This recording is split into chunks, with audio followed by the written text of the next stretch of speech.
Hi, my name is Swiener, and I'll be talking about speech and language disorders. There are many speech and language disorders to discuss.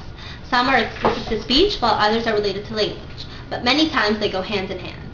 Some of these disorders include apraxia of speech sound disorders, stuttering, language-based learning disabilities, selective mutism, and pragmatic language disorders.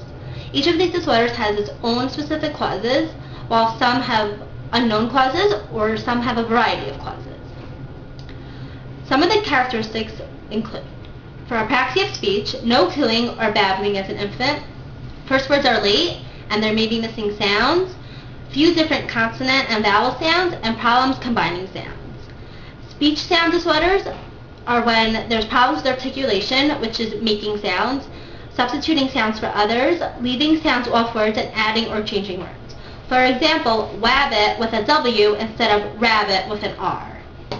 Stuttering is repetitions, prolongations, and interjections.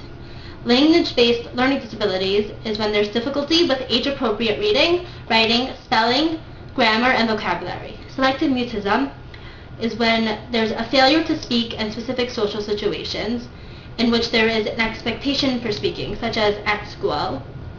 It is not due to a lack of knowledge or comfort with the spoken language required in that situation.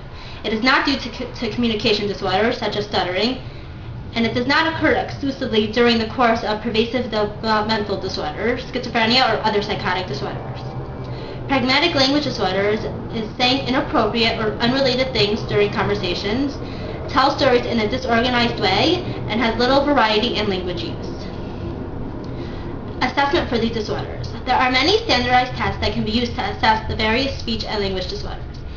Standardized tests include clinical evaluation of language fundamentals, comprehensive assessment of spoken language, the Goldman-Fristow preschool language scale, receptive one-word picture vocabulary test, an expressive one-word picture vocabulary test, and many more. There are ways to assess children informally, as well by asking for a narrative, having conversation, and sequencing activities. There are many educational approaches. Students with speech and language disorders can attend regular mainstream schools and classes. They may be in a general education classroom or a special education classroom or in a special school, depending on the disorder and its severity. All schools have a speech-language pathologist to service the students with speech and language disorders. Speech-language therapy in an educational setting focuses on a child's academics and how the disorder affects the child academically. Many speech-language pathologists, or SLPs, will push in and treat the child in their classroom and work in conjunction with the teacher to target the child's academics. The SLP can also pull the student out of the classroom setting and work in a separate therapy location. Augmentative or alternative communications. AAC is used for students who are nonverbal and have no ability to communicate through speech, but have the cognitive ability to use a device or an alternate means of communication. An augmentative communication device provides the children with a means of communication they may otherwise not have. There are many devices for children who qualify. Some of these devices include GoTalk, Tango, keyboards, and computers.